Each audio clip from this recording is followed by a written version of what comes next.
took myself away, got myself in shape.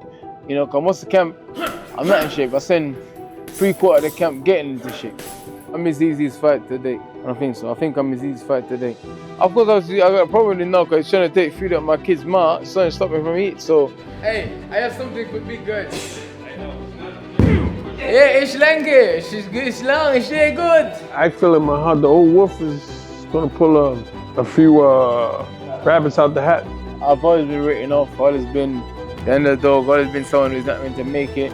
I know what's at play. I know exactly what's at me and what the script is. But you know, sometimes scripts get, you know, the kids have to see, man, see the struggle. Hey, sometimes daddy get beat up. Don't waste money. Don't get ignorant.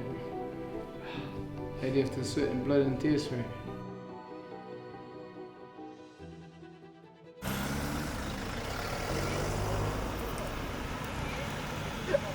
Oh, you man, wait.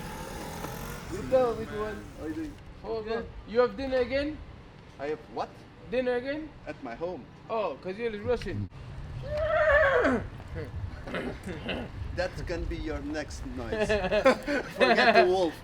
Now you're gonna be the black stallion. You see? Ladies first. Yeah, come on. Yeah. Right, so Dillian, obviously another camp in the Algarve. We've spoken to a few of your teammates. You've got your son Junior out here. You created quite a nice atmosphere. Yeah, you know, hit the ground running. Got some good Portuguese people helping me out, part of my team and stuff, and obviously my team. So we just integrated quite well, and you know, get to know a lot of people on the ground, good people, and they're helping my family. Everyone been helping me. So yeah, it's been good, man. I just share and chill out, man. You know, here I live a low-key life. I ain't got much going on.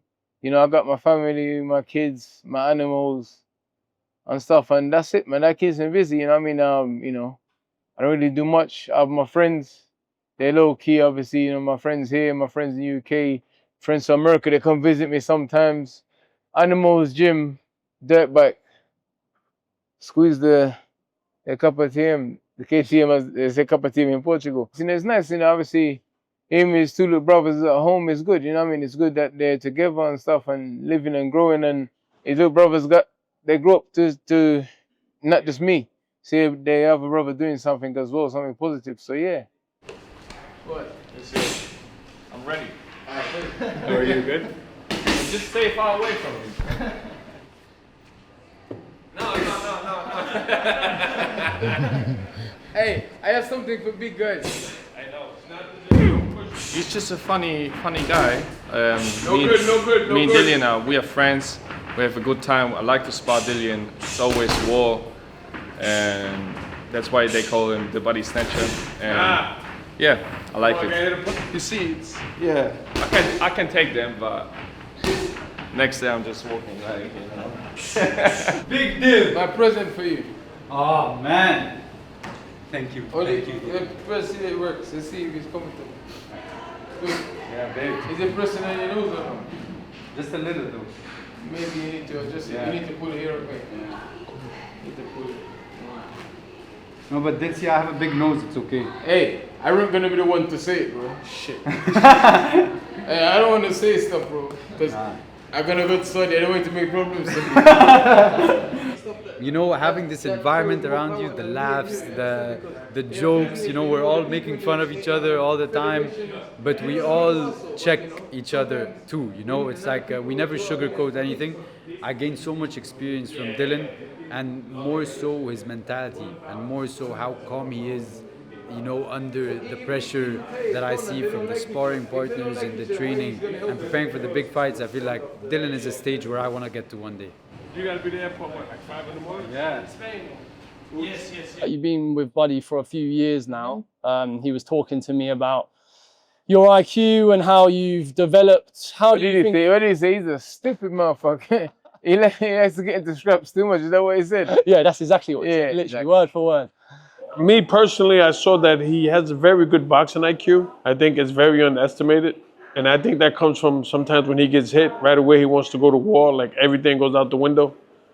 You know what I mean? But you know, but when he's thinking and he's got his mind right, I love his IQ. But Buddy's cool, man. But listen, Buddy's is a great fighter itself. You know, I was 2-time world champion. Then what he wanted to do in his career, I think. What's your record, Buddy, again? 73-61. That's crazy. I knew he was fighting 15 rounds. Don't let the bag swing too much. And sometimes when it goes by, throw a body shot. Anybody can tell a fighter something, but you got to be able to show the fighter. I mean, I can say do this, and he go okay, and he does it, and it could be right or wrong. But I believe you have to show them sometimes. Show them what you mean. You don't have to do it the same way I do it, but the key is to get the same result. And that's what, you know, and he's been doing that, so I can't complain, man.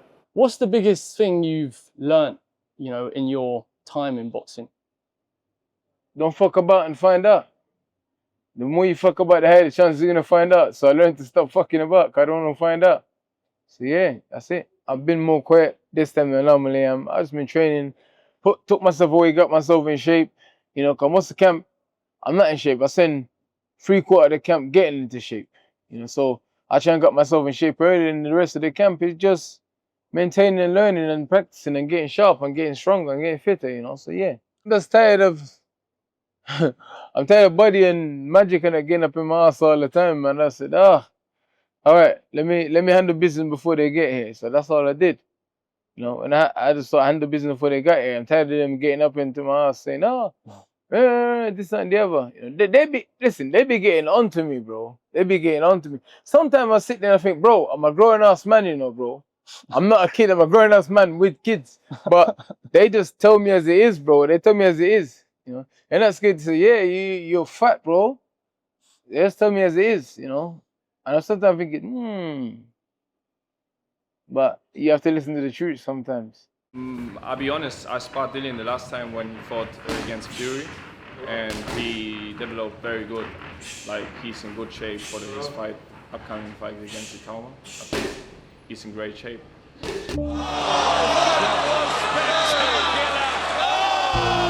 That's it! We'll recover from that! Fight's done! Corner in! Itauma wins! Now, on to Moses Itauma.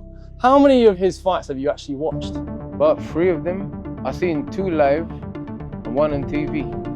And have you been impressed by him? Yeah, of course. He's a young man. He's a good talent. He's knocking everyone out.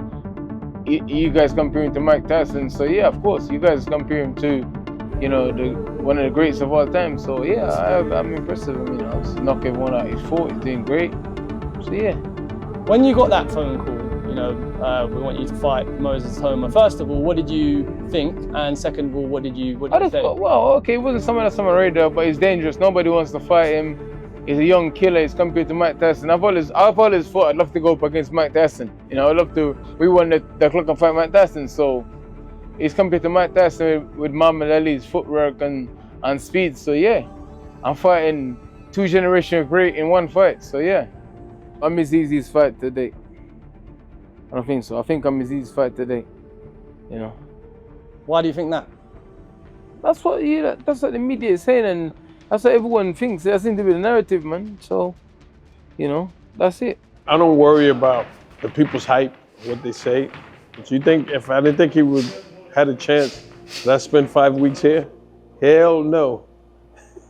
I'll be home in sunny Florida, man. You were sat next to him at Joyce versus Hrgovic. What did you say to each other? Nothing. We're just talking about sparring. He's saying he's banging people out in sparring. I'm like, yo, you have to realize this. Sparring's the thing where the more people you knock out in sparring, less sparring you're gonna get. People ain't gonna come, people gonna charge more money. So in the long run, you're better off trying to box, learn and work on things and get experience. The harder you spar, the more war you get into, the more injuries you get. And then people don't wanna come. I said to him, bro, trust me, I've been there before. I was that young guy that I was just a young, ignorant guy that wanted to knock everyone out, and after, you know, I couldn't get no sparring. He's alright, bro. He's alright. I ain't got no problem. He's alright. You know, he's alright now. Of course, I got a problem with him now because he's trying to take food out my kid's mouth, so to stop me from eating. So, trying to stop me from eating, but that's it. I don't really listen. What you want me to see and say? Oh, is this, bro? I don't judge him. I ain't got nothing against him. Got nothing against me. You know, he wasn't someone that's on my radar. So I'm not gonna sit here and start screaming and pretend I hate the guy for TV and for sales. No, he's doing his thing, man. He's doing his thing. Well done to him. Good spar, Dillian? Yeah, mate. All good. All good. These last spars are not my favorite, man. Worry about injuries and shit, so I'm just glad when they completed. It's done. Nothing. Everything is intact. I hate last spars. I don't like them. Is that your last one? Yeah, got a couple little bits to do, but that's the last main hard one, you know. Fight's close now. Trying to avoid injuries, you know. So now we'll still box, but you know, more technique and stuff and whatever.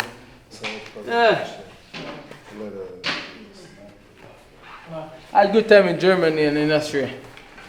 Errol's gym, BBC boxing. They took good care of me there, man.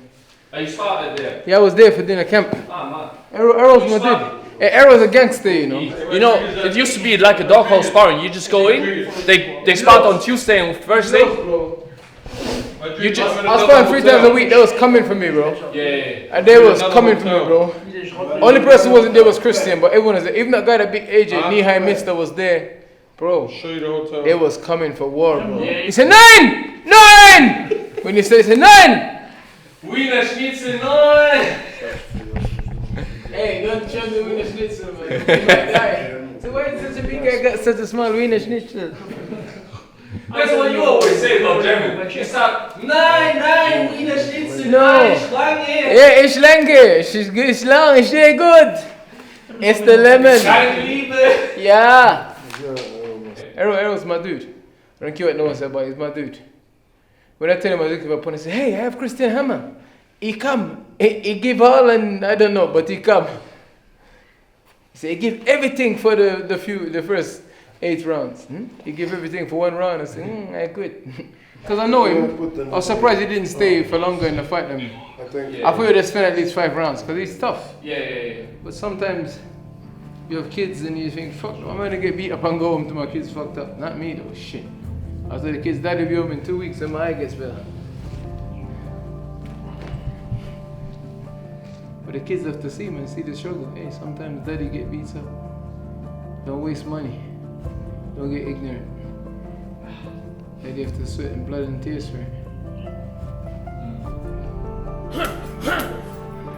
In your career, you've beaten, some of probably the best heavyweights of the last decade or so. Yeah. But the narrative people are pushing ahead of this fight.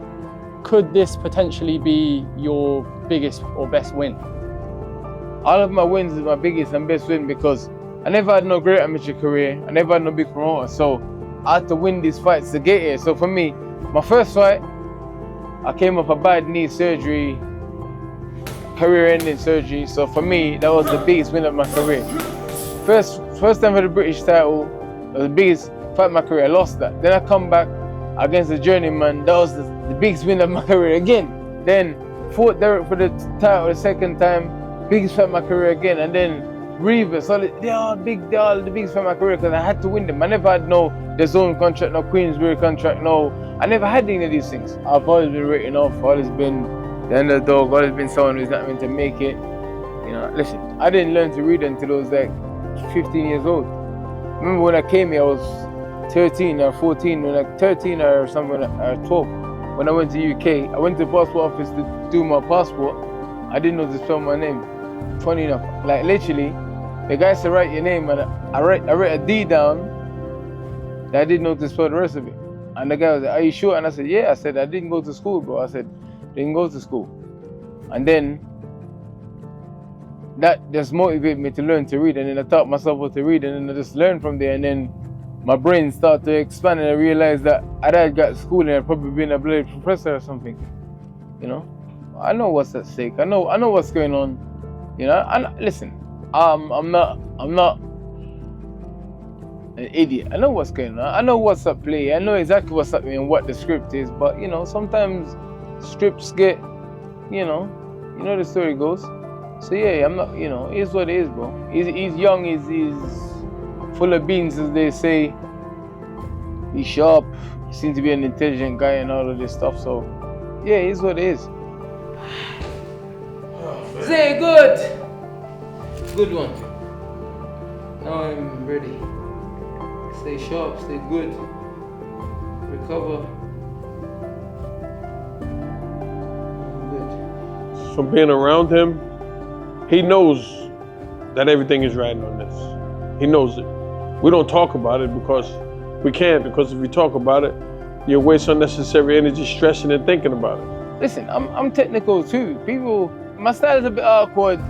Everyone sees me and they think, but when they get in there and shit start touching them, then they're like, oh, okay, interesting. So yeah. And in your eyes, what can fans sort of expect to see on August 16th? Like I said earlier, man, bullets and gun smoke, man. It's gonna be, you know what I mean? I mean, listen, Dillian can't go out there and try to box like Ali, you know what I mean, and try to outbox the guy for 10, 12 rounds. You know, he's gotta go out there, execute, you know what I mean, and hopefully, you know, get him in the trenches. I just wanted to remember someone that fought everyone and leave it on the line and gave them value for money and hopefully win a real title, man. You know. And listen, the young lion in Moses Itauma, the old wolf in Dillian Whyte. Do you think the old wolf can beat the young lion? I think the old wolf is, matter of fact, I feel in my heart the old wolf is gonna pull a few rabbits out the hat. Tune in August 16. Big up to Riyadh season for putting me on.